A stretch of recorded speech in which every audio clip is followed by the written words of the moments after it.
is smarter not only to do that, but also to attack the archer that is in Russia if Russia attacks us. So you need to have a combination of deep precision strike with which you can take out the weapon systems that are used to attack us. And of course, because we're a defensive alliance, we will have to take the first blow. So Russia will start the conflict because we are not going to attack Russia out of nothing. We will need more air defense. That's one of the lessons from Ukraine. And at the same time, we are going to invest in the deep precision strike. This is my video update on this Tuesday afternoon, November the 26th, coming to you from Athens, Greece. Let's talk about some news. And let's start things off with the second ATACMS missile strike into pre-2014 Russian territory. The first ATACMS strike happened about four or 5 days ago, hitting the area of Bryansk. U.S. ATACMS missile strike hit Bryansk, and that was 6 missiles, I believe, ATACMS missiles. And now we have the second ATACMS missile strike, which targeted an airfield in Kursk. And in between these ATACMS missile strikes, we had the US-UK Storm Shadow missile strikes into Kursk as well. And I wasn't sure if this was confirmed. It happened yesterday evening.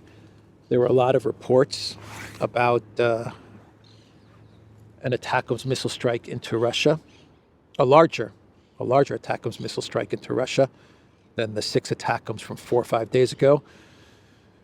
But we heard nothing from the Kremlin or the Russian Ministry of Defense, and there were some dodgy videos floating around the interwebs, and I wasn't sure if this was confirmed or if this was a real story. It could be Ukraine propaganda or something like that, but the Russian Ministry of Defense has confirmed that this was indeed a large ATACMS missile strike into Kursk. Let me read you what the Russian Ministry of Defense posted just a couple of hours ago, actually. They confirmed this just a couple of hours ago on their official Telegram channel. On 25 November, the Kiev regime delivered one more strike by 8 ATACMS operational tactical missiles at the Kursk Vostochny airfield near Kalino. 7 missiles were shot down by S-400 SAM and Pantsir AAMG systems. 1 missile hit the assigned target. 2 servicemen were lightly wounded, and infrastructure objects sustained minor damage by missile debris. After investigating the attacked sites, it was confirmed that the AFU delivered strikes by U.S.-made ATACMS operational tactical missiles. The Russian Defense Ministry controls the current situation. Retaliatory measures are being prepared. That's the important sentence. Retaliatory measures are being prepared. So 8 missiles in total. So 6 ATACMS 4 or 5 days ago, 8 more ATACMS yesterday evening, 12 Storm Shadow missiles a couple of days ago, and this ATACMS missile strike is after the Russian warning, the final warning, many people believe was the final warning from Russia, which was the Orezhnik missile into Dnipro that disintegrated a military facility, and it didn't faze the Biden White House at all. What they saw a couple of days ago did not deter them one bit. They launched 8 ATACMS into Kursk. You know, the Biden White House, the US, the UK, soon to be France. France is going to start launching missiles into Russia with the military help and the approval of the United States. They have to get the approval and the military assistance from the United States to launch the Scout missiles into Russia. But the US, the UK, and France, they seem to be launching or preparing to launch long-range missile strikes into Russia every day or every other day. Now, the Times in the UK reported a couple of days ago that they believe Ukraine has 50 ATACMS in inventory. Maybe they have more. Maybe they have 100. I don't know. The UK, we don't know how many Storm Shadow scalps were given to Ukraine, but they have used a lot of Storm Shadow missiles and Scalp missiles in the conflict already. They've launched a lot of Storm Shadows towards Crimea. So you got to imagine that they don't have many Storm Shadow missiles left. Actually, Bloomberg, they reported today that the Stammer government sent dozens of Storm Shadow missiles to Ukraine a couple of weeks ago, before the reports were that the Biden White House gave approval to Ukraine to launch long-range missile strikes into pre-2014 Russian territory, and way before Keir Starmer gave approval to the Ukraine military to launch long-range missile strikes into pre-2014 Russian territory. All of this nonsense BS narrative of Biden and Keir Starmer giving permission to Zelensky to launch strikes into Russia. Bloomberg is reporting that the Storm Shadows were given to Ukraine many, many weeks ago, which just confirms that all of the permission stuff that the collective West mainstream media was reporting to allow Ukraine to fire missiles into Russia was just all BS. They've been preparing this for a couple of months. The North Korea soldiers in Kursk, all of that was BS. The Biden White House finally giving permission last week for long-range missile strikes. It's all BS. This has been in the works for a couple of months. Once they started running the North Korea story, that's when you knew that they were gearing up to launch long-range missile strikes into pre-2014 Russian territory. Everything else was just propaganda and lies. And Bloomberg has confirmed it. Bloomberg actually, this is Bloomberg reporting, not Alex reporting, not Kremlin propaganda. This is Bloomberg. UK sent Ukraine more Storm Shadows ahead of strikes in Russia. First, resupply of the long-range cruise missiles under Stammer. US-UK seeking to strengthen Ukraine before Trump's return. And Bloomberg reports that the missiles were given way before all of the approvals were announced. So what I'm getting at is that they've had it in the works for a couple of months now that they're going to escalate this thing. And they were sending Storm Shadows and ATACMS to Ukraine. The UK Times is saying 50 ATACMS is what Ukraine has. I say 100, I don't know. But ATACMS are in short supply from what I've read. The U.S. doesn't have that many ATACMS to give to Ukraine, and Storm Shadows are running low. At least that's my understanding of Storm Shadows. But Bloomberg, in this report, they said that Stammer gave dozens. They didn't give a number. They just said dozens of Storm Shadows to Ukraine. So they're throwing everything at Russia, it seems. Like they're basically going to launch all the missiles that they have, all of these ATACMS and Storm Shadows and Scalps. It looks like they're going to launch them all into pre-2014 Russian territory within the next month or so. They've already launched 8 plus 6. If we do some Annalena math, that's 8 plus 360 minus the 720i divided by 360 divided by 180, Annalena Baerbock math. That gives you 14 ATACMS have already been launched, right? 8 yesterday and 6 4 or 5 days ago. And 12 Storm Shadows. That's a dozen right there. Annalena math, 1 dozen is equal, 12 storm shadows is equal to 1 dozen divided by 360. Yeah, 12 is a dozen. Annalena Baerbock math. And Bloomberg is saying that Keir Starmer sent dozens. So how many dozens? 2 dozen, 3 dozen, 4 dozen? I don't know. But they're throwing everything at Russia very quickly, which leads me to believe that within a month or so, they're going to be out of Storm Shadows, out of ATACMS. The scalps are going to kick in soon, but they're going to probably start launching those as well, and they're going to run out of scalps. I don't know how many scalp missiles France has to give to Ukraine or how many they have already given. But they're throwing everything at Russia. They are throwing everything at Russia all at once, very quickly. So what does that tell you? What does that tell you? What does that tell you in the comments down below? I don't know. It tells me that that they want a response from Russia. They want Russia to escalate this. They're itching for a Russian response. They're itching to provoke Russia. Why would they want to provoke Russia? Why do they want Russia to respond in a way that's very unlike Russia, unlike the way they've been going about this war? Why would they want that?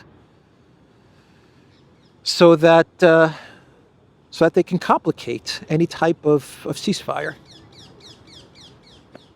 So that they can complicate any type of potential deal. So that they can tie up the U.S. in Project Ukraine for the next couple of years. Make it so that it's impossible for the U.S. to walk away from Project Ukraine. They were probably hoping for some sort of tactical nuke, because they always go on and on about Russia and nukes and tactical nukes, and that's their projection.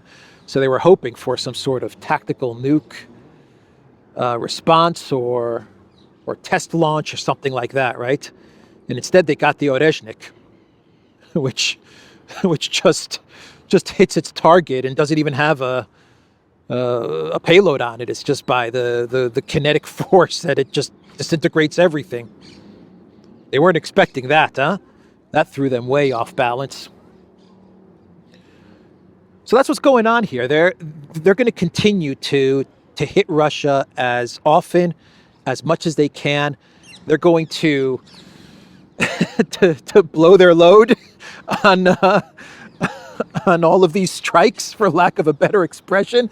They're just gonna throw everything and just run through their entire inventory of ATACMS, of Storm Shadows, of Scalp. They're going to pressure Germany for the Taurus missiles, but that won't kick in until February, most likely. And they're doing all of this because they have a month to 2 months to elicit some sort of response from Russia that will tie up the United States into Project Ukraine, no matter who's president. So if you're Russia, what do you do? If you're Putin, what do you do? They've crossed a red line. What do you do? The Orezhnik was very, very clever. That was a very clever final warning, but it didn't work. And we didn't think it would work either. I don't think Russia thought it would work. I don't think you thought it would work. I said it wouldn't work. But if you're Russia, what do? Well, you pick your retaliation carefully, so that it doesn't give the collective West any type of justification to remain committed to Project Ukraine. So you pick your targets carefully, and you let the collective West run through their inventory, man. As weird as that sounds, I know this is going to probably upset some people. I'm also I'm kind of thinking about this as well, but You can knock down the ATACMS, you can knock down the Storm Shadows for the most part. You've got all of your important military assets well out of range. This hasn't slowed you down one bit in the Donbass, or in Kursk for that matter. I mean, you're crushing, annihilating NATO and the NATO proxy, Ukraine, and the NATO mercenaries. You're annihilating them. And so if you're Russia, you pick your retaliation carefully so that you can continue to send your messages, especially for the next administration. And you absorb the strikes, which you know you can do. Nothing is really in danger. None of your real important military assets are in danger. And you let them run through their missile inventory. Game, set, match. I don't know. Maybe I'm looking at this wrong. I don't know. Anyway, those are my thoughts. Maybe I'm misreading this entire situation. But that's what you do. That's how I would play it. I mean, they're running through these missiles real quick. Like, really quick, man. If they keep up at this pace, they're gonna run through everything in a matter of weeks. Let them run through it. And then what? Boots on the ground? Go ahead. If I was Putin, I would say go ahead. Macron, come on in. Stammer, come on in. Boots on the ground, UK, French boots on the ground would be the least of my worries if I was the Russian military. So, the ATACMS strike.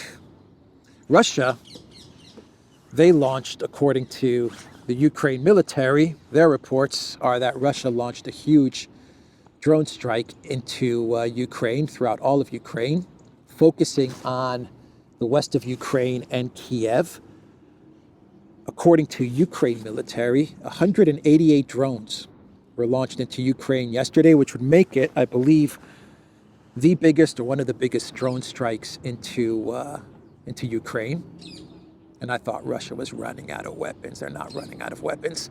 Every other week, every week or two, the drone strikes get bigger and bigger. So they claim, the Ukraine military claims 188 drones, and they claim that they shot down 171. That's what they claim. Believe it or not. Ripley's, believe it or not. 188 drones into Ukraine, 171, I believe, is what they said they shot down. Meanwhile, Forbes, which is super pro-Zelensky, they ran an article with the title, "A Russian Drone Flew Unimpeded Over a Ukrainian Airbase, Leisurely Selecting a MiG-29 for a Ballistic Missile to Destroy." So Ukraine is claiming that, the Ukraine military claims that they knocked down most of the 188 drones from yesterday, but Forbes is reporting that drones are just flying into Ukraine and there's no air defense anywhere in the area because their air defense has been completely depleted and they're hitting targets at will. Forbes is no friend of Russia. They're very pro-Ukraine, pro-Zelensky. So who to believe? Do you believe that drones can hit any target they want in Ukraine because the air defenses have been depleted? Or is the Ukraine military reporting this correctly when they say that 188 drones were launched and 171 were downed? Maybe a little of both. Maybe the air defense is still operational in Kiev and Odessa and Lvov, but in other areas there is no air defense, and whatever air defense remains in the major cities, specifically Kiev, that is getting depleted. So it's really interesting.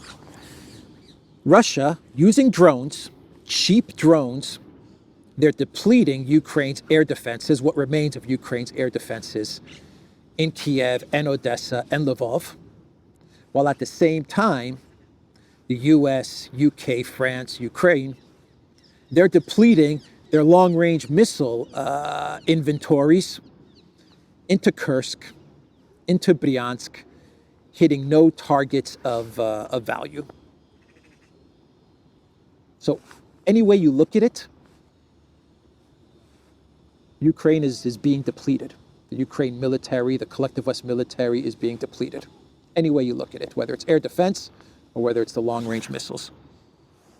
All Russia has to do is continue to demilitarize, continue to do what they're doing on the ground in Donbass, in Kursk, advancing on all fronts. The reports are that Kurakovo is about to fall. There actually may be a retreat either today or tomorrow of the Ukraine military. Just keep on doing what you're doing. The presence in Kursk of the Ukraine military in Kursk has diminished significantly. A very small area of land is controlled by the Ukraine military in Kursk. Keep on doing that and just allow Ukraine to deplete itself. Even the Wall Street Journal, they're reporting that the situation in Kursk is tragic. Ukraine clings to shrinking sliver of Russia, expecting Trump to push for peace. Moscow's forces launch counteroffensive to retake land in Kursk, potential bargaining chip for Kiev. The first paragraph of the WSJ says, in Russia's Kursk region, just north of here, Russian assaults are so intense that their infantrymen sometimes step on the bodies of fallen comrades, according to Ukrainian soldiers opposing them there.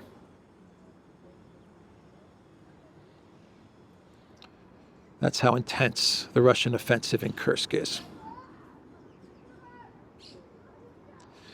So NATO Admiral Bauer, Jack Bauer, 24, Jack Bauer. No, not Jack Bauer.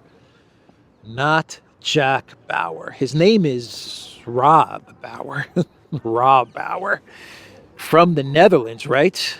He's the NATO Admiral, head honcho of the NATO military, the war machine that is NATO. He is saying, or he said yesterday in a statement, that EU businesses should prepare for a wartime scenario.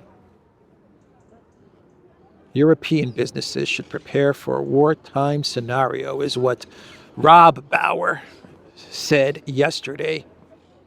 What does that mean? Well, what he was getting at is that European businesses, they need to stop depending on Chinese and Russian resources in their production lines.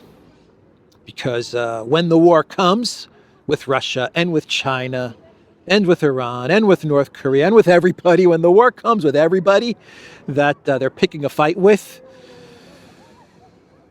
the Russians and the Chinese, they can screw up their manufacturing. And that's dangerous because Jack Bauer, not Jack Bauer, Rob Bauer. Rob Bauer said, and let me pull up the quote. Rob Bauer said, where is the quote? He said, if we make sure that all crucial services and goods can be delivered no matter what, then that is a key part of our deterrence. Businesses need to be prepared for a wartime scenario and adjust their production and distribution lines accordingly, because while it may be the military who wins battles, it's the economies that win wars, the NATO official said. It's the economy, stupid. What an interesting quote. Who's winning the economic war in Ukraine? Who's winning the war between the collective West and Russia? Who's winning the economic war? I think Russia is winning the economic war. They're winning the military war and they're winning the economic war. And according to Rob Bauer, at the end of the day, it's the economies that win. The military fights the battles, of which Russia is winning the battles, but the economies win the war. Rob Bauer basically saying that NATO has lost and Russia has won. That's what he's saying. And good luck, Rob Bauer. Good luck, Europe, trying to not be dependent on Russian and Chinese resources and manufacturing and everything else. Good luck with that. We're going to get to Germany in a second. But there are reports which claim that Bauer said in this statement, I can't confirm this. I can't confirm this statement, but I tracked it down, and the original source of this statement is coming from Pravda.ru, and they're taking this from RIA Novosti, the Russian media channel RIA Novosti. But the claim is that Bauer talked about how NATO is preparing preemptive strikes into Russia. We must strike Russia first. NATO considers striking preventing blow on Russia. If he did say this, then Rob Bauer is cuckoo for Cocoa Puffs. Yeah. There's going to be no preemptive strike into Russia. Russia can see what NATO is doing from a gazillion miles away. Anyway, that is what some news outlets claim Bauer said. Bauer did say that Russia's army is bigger than 2 years ago, but the quality has decreased. Right. The quality has really decreased. It's all those shovels in washing machine, chips. The quality of Russia's military has decreased. It's bigger, but it's decreased. So this is Bauer's way of saying, don't worry about it. Let's continue to escalate. And yeah, there may be a lot of Russian troops, but their quality has decreased. So we're going to be okay. Macron, hey Macron, send your troops into Odessa. They're going to be okay, man. Trust me. Trust me. It's projection. It's just projection, everybody. When Bauer, a NATO official, says that Russia's army's quality has decreased, what he is basically saying is that NATO's quality continues to decrease, and Ukraine's quality has definitely decreased. We know that as a fact because the Ukraine military is recruiting 45, 50, 55-year-olds, and they're not up to the task of taking on a professional Russian military. So he's just projecting. That's all he's doing. And he's trying to fool Macron into actually sending troops into Russia. I don't know. Macron and Stammer. Yeah, the British and French troops, they're going to be all right. The quality of Russia's fighting force is really low. It's really low, man. They're just grinding down the NATO military, which, in all fairness, if grinding down the Ukraine military, which, in all fairness, if the Ukraine military had to go up, probably the Ukraine military from, let's say, 2.5, 3 years ago, which has already been pretty much annihilated, if that military had to go up against any NATO military, Ukraine would win. What is Ukraine doing? Ukraine is what the Ukraine military should have done 3 years ago. They should have marched west. That's what they should have done. They would have won if they marched towards NATO countries. Anyway, that's Rob Bauer. That's what he said. Economies win the war. Well, let's take a look at what's happening in Germany. Since Germany has tried to move away from Russian resources, and ever since they had their pipeline bombed by the skipper in Gilligan and Zaluzhny, the Ukraine ambassador to the UK. How has Germany been doing? Well, not too good. The company Bosch, they announced that they're going to be laying off 6,000 workers. The steel company, ThyssenKrupp, is that how you pronounce it? ThyssenKrupp. I'm not sure how you pronounce it. A big steel manufacturer, right? Their steel division, according to Reuters, is going to cut 11,000 jobs in major corporate shakeup. We already have the news about Volkswagen and how they're going to close 4 or 5 factories. By the way, ThyssenKrupp, they're not only going to cut 11,000 jobs, they also want 2 billion euros from the Schultz government. So give us 2 billion euros and we're also going to lay off 11,000 people. Why is all of this happening? Well, because Germany decided that it didn't need Russian gas. And because Gilligan decided that Nord Stream needs to be blown up. That's why all this is happening in Germany. Deindustrialization that Germany is never coming back from. Never, ever, ever. Never, ever, ever.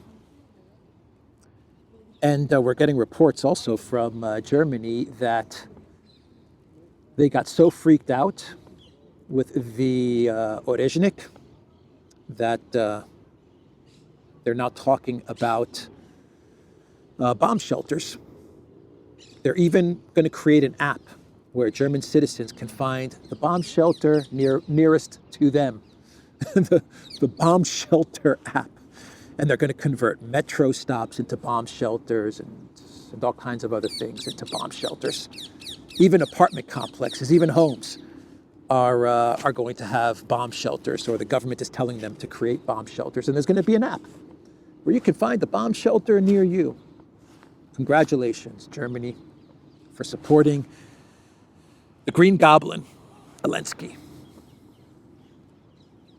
Nothing is going well for Germany. Nothing at all. And it's going to get a lot worse under Merz. If you thought the pirate was bad, wait till BlackRock Merz takes control. And I read a report saying that if Germany's plan to create all these bomb shelters is executed perfectly, it's going to provide shelter for, I think, 480 or 580,000 people. And what's the population of Germany? 70 million, 80 million, 83 million. So basically, the elites, the elites are going to be okay if we continue to escalate and we get to some sort of a nuclear confrontation. At least the elites will have a bomb shelter.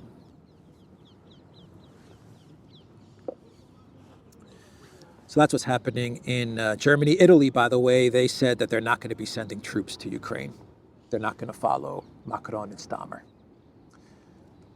So Meloni, not the sharpest knife in the drawer, but smarter than Stammer and Macron, that's for sure.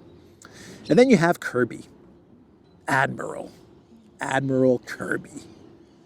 He's the White House, National Intelligence, Defense, State Department, Intel spokesperson, whatever his title is. I have no idea. What in God's name is Kirby's title?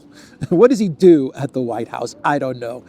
Anyway, Kirby, he said that the United States at the Biden White House has indeed given Ukraine permission to launch ATACMS into the Kursk region or areas nearby Kursk.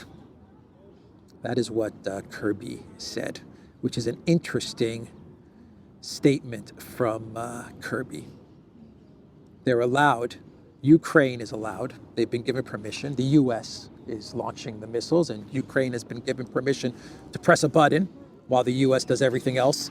So Ukraine has been given permission to press a button which launches US ATACMS, according to Kirby, into Kursk and regions near Kursk. Anyway, that is what Kirby said in his statement. And what else? And we may be getting a ceasefire in in Lebanon between Israel and Hezbollah. In 36 hours, there may be an announcement that a ceasefire has been agreed. Now, what's this ceasefire? According to some reports, we're talking about a ceasefire where we would see, I believe the reports are we would see the US and some collective West countries, Lebanon, the Lebanese military, as well as security guarantees from the US and other countries, monitoring the area in Lebanon. And Israel would be pulling out of the area. And Netanyahu, according to some reports, he is meeting with inner cabinet officials to finalize the terms, to try and get their approval. And the ceasefire, I think I read the ceasefire is expected to hold for 60 days.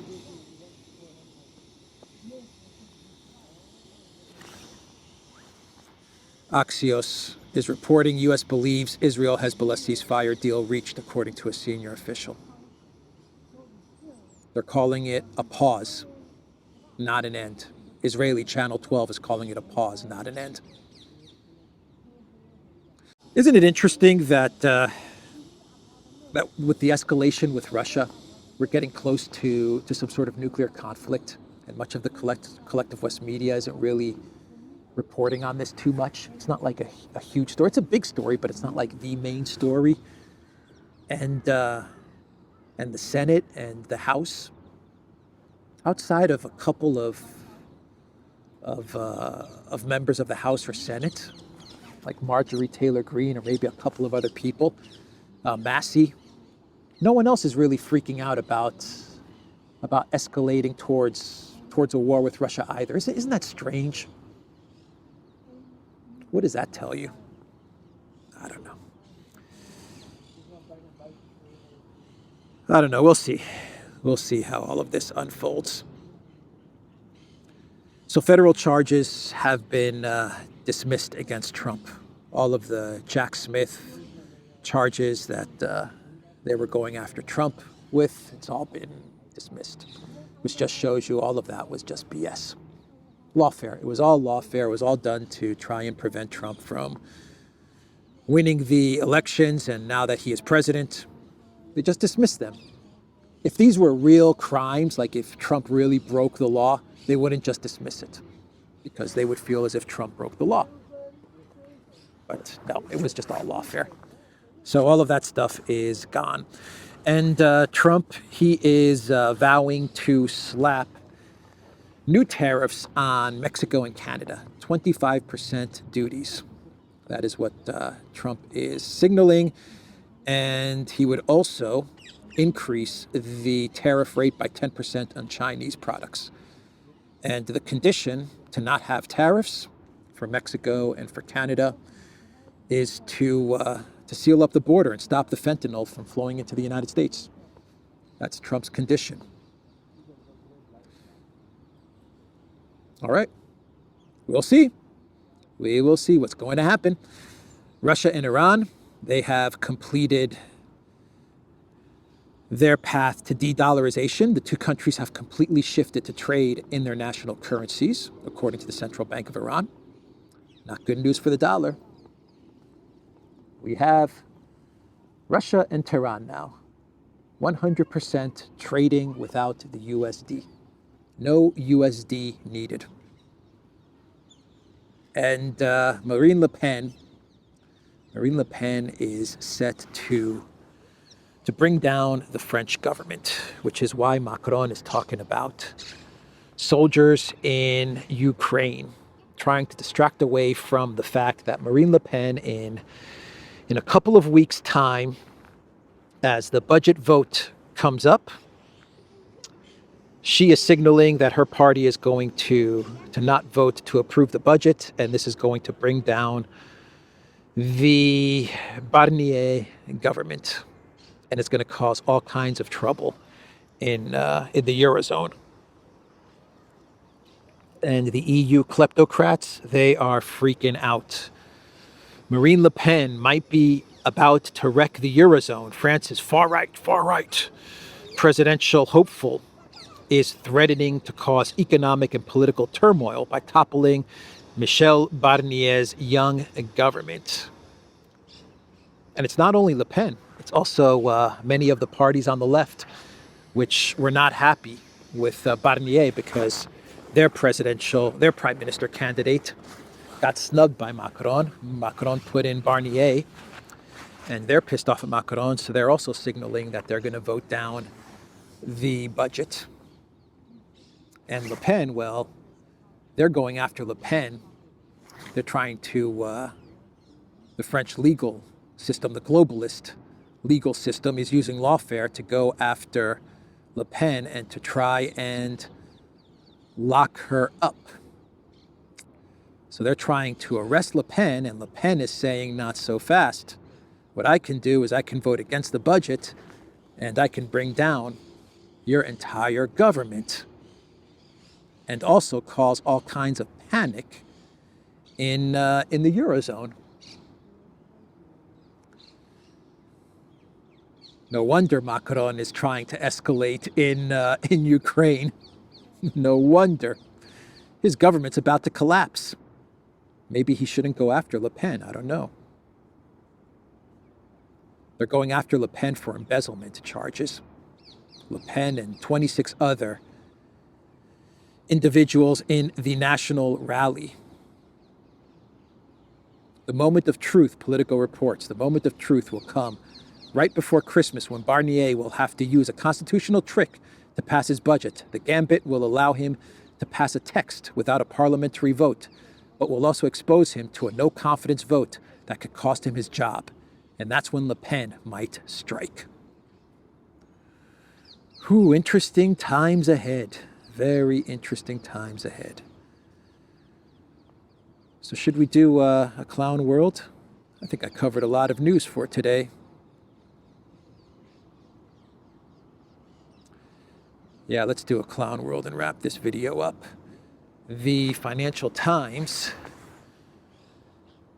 they ran an article with the title, Russia Poised for Cyber War in Response to Attacks by UK-Made Missiles.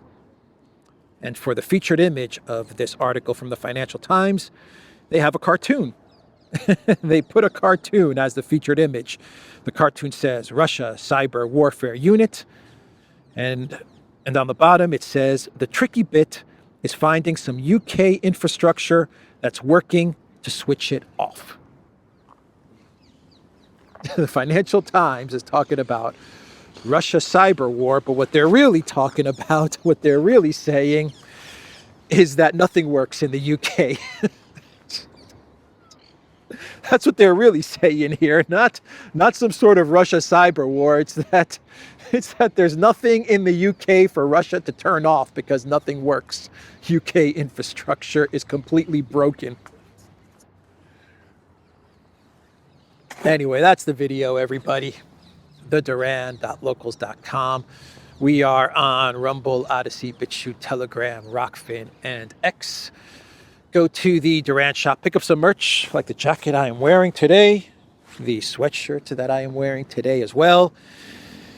I'll have a link to the Duran shop in the description box down below. And like this video, subscribe to this channel if you want. And hopefully I can get to 266,324 subscribers with your help on YouTube. Cat's gone wild. All right, with that incident from the Greek cats, take care.